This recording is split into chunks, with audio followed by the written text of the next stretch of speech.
So just to set the context, the project that I'm working on is a self-assessment for someone who um, is kind of in the high level space in some form or fashion and is occasionally getting projects from people to do things for them,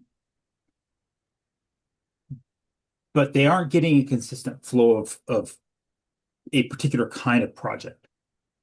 I got you. And the question that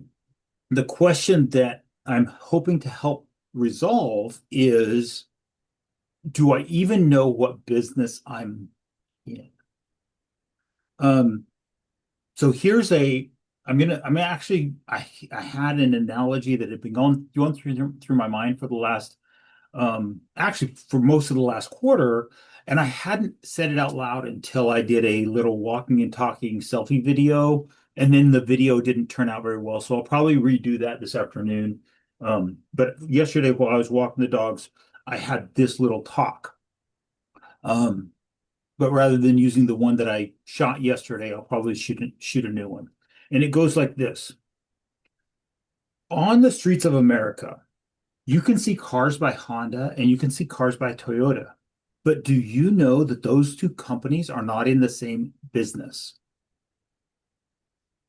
Toyota is in the we make the best automobile we possibly can make business. Honda is an engine manufacturer. If you look at how they describe themselves and what their company culture is, they are about engines. They sell cars as a vehicle, pun intended. They sell cars as a mechanism or they manufacture cars as a mechanism for selling their engines. They also sell electricity generators. They also sell lawnmowers. They also have a Honda Jet. There's no Toyota Jet. Toyota is an automobile manufacturer. Honda is an engine company who makes vehicles that utilize their engines as a way to sell engines.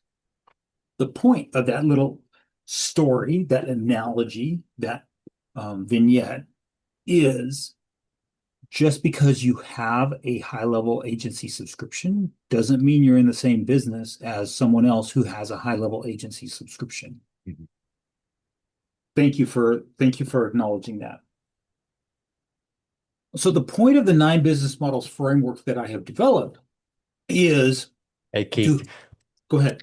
there's some interesting thoughts on that too. I don't know if you how much you've dug into the history of those two businesses you just described there. Go for it. There's a podcast. Now they take history and they embellish it because some of it's like not really known. So it's pretty good listen though. It's called the Business Wars.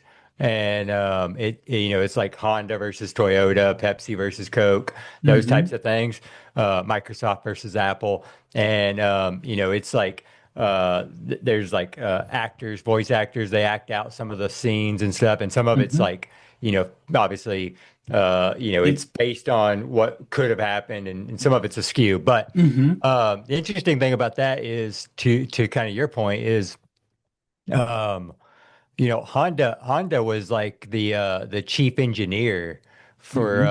for Toyota. Like he Oh, worked for Toyota uh-huh. and decided to retire and focus on his garden and other things in life. And then things happened along the way, and then he got bored or whatever, and then decided to get back in, and that's when he got back in. And I think I don't remember if they were doing passenger vehicles, but they were definitely doing like motorcycles and things like that. Uh-huh. And Motorcycles, yep. that's actually part of that story, and it was that they came into the U.S. That's how they got their foothold here with manufacturing, is they came in, and it's up in Ohio where they put their first little factory, but they came in as a motorcycle manufacturer, and Hmm. so to a degree, like what you're saying there is, but I think at the time, the way it was presented, their vision was we're going to go compete in the automobile space, but it would be better for us to have a foothold there. But we're not going to get in coming in as an auto manufacturer. So let's go create a motorcycle factory, Hmm. and then what we'll do is we'll do a switcheroo.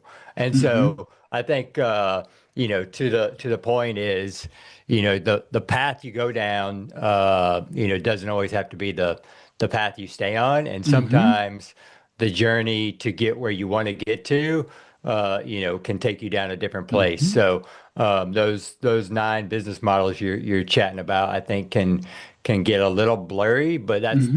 that's the trap that you can fall into, and I think you're going to cover that in a way is, make sure that when you cross in lines, like you're diligent and thoughtful Hmm. and intentional about why I'm crossing over here to do this, and so anyway, that just hit me. That's I don't listen to that podcast much, but it's a pretty good one. You Uh-huh. get to hear a good long story, but that sort of your Yeah. section here. Yeah. No. So this is the more philosophical talking about it.